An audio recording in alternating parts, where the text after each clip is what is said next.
So I noticed that recently some people have been talking about this issue of free will or freedom or willpower, and I thought I would try to chime into some of this discussion. And I guess from my own perspective, the fully deterministic universe, whatever that means, is incoherent, it's incomprehensible, and it's nothing that a person could actually experience their life in terms of.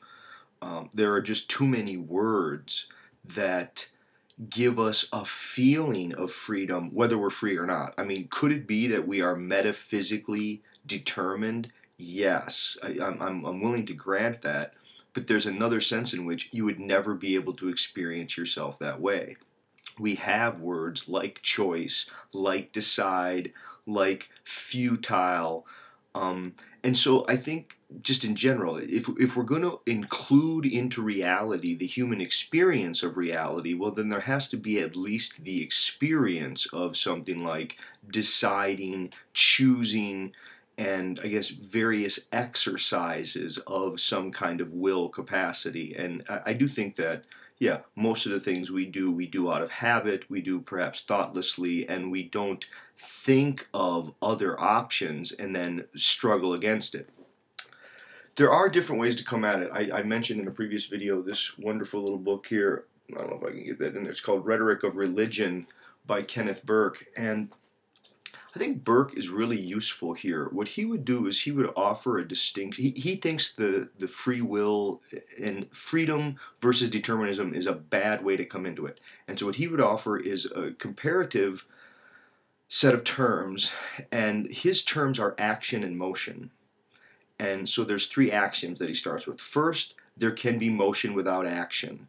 It's the coming and going of the waves, the changing of the seasons. It's all of those things where the command and the obedience are at the same time. They're simultaneous.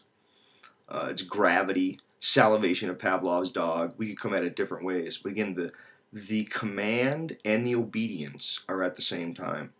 Okay, then the next axiom is that their motion is, there cannot be action without motion. So there is a realm of action that's on top of motion, and it requires motion. And then the third axiom is that the terms of action are not reducible to the terms of motion. Burke would say this a different way, and he would say that action is motion plus motive. See, once you introduce the complex problem of motive into human life, it becomes very apparent that we experience something like the will. We have lots and lots of terms that, I guess, give us something like the motive for why the particular occurrences went on. And so, okay, so there's the realm of motion it's everything that's happening. It's the ongoing flow of the fully, let's just call it a deterministic universe. But on top of that is a realm of action where humans, with something like intentions and motives, they deal in a realm of, again, of motivated motion, which is its own kind of action. And where you have action, the command and the obedience can be at a different time. That is, the person gives an admonishment, a do not. Now,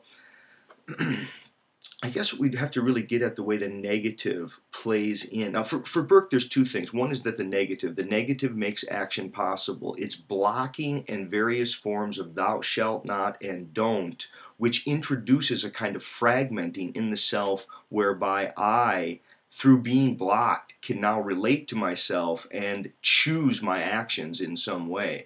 I can recall what I'm not supposed to do. And notice, when you get the admonishments of do not, it's infrequently at the time when you're told not to do it. Now, when you're working with a dog, the dog, you know, when it starts to piddle in the house, you may quick try to say no, no, no, don't, and you move it right there.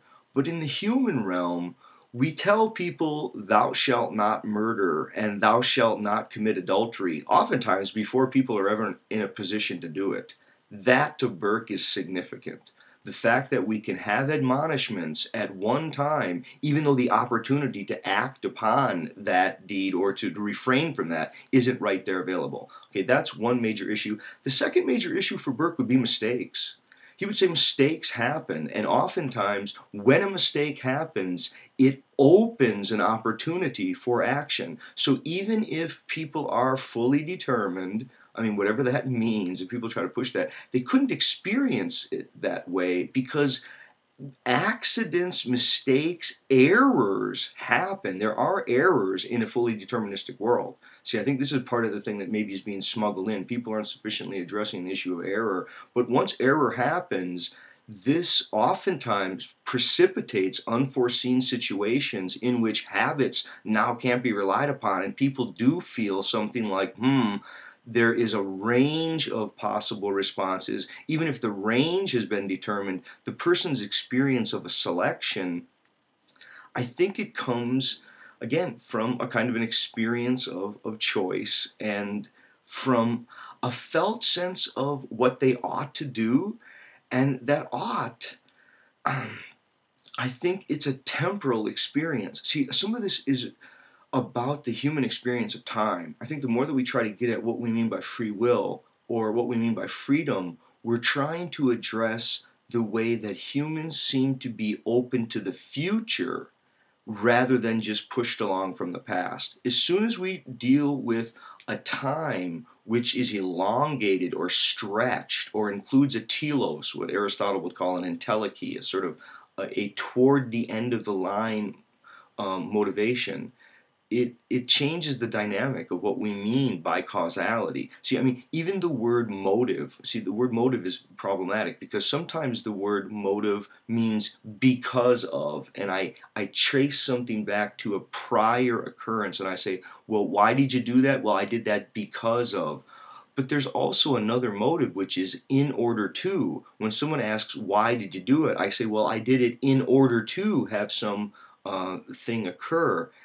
In that sense, we're as much pulled by the future of our goals and our intentions as we're pushed by the past of how we've been conditioned. Now, someone might claim that, well, what you call your goal has just been conditioned into you. You could try to reductively claim that. I don't know if that's going to be really true to human experience. I think we do want to recognize, I would say, that there is a realm of action. It's what we call premeditated motives, and these change our experience of what occurred. It wasn't just a happenstance of an eventual sort of unfolding of what was already cast there. Instead, there was a little wiggle room by which a person, they insinuate their goals into an ongoing state of affairs. Okay, so thanks.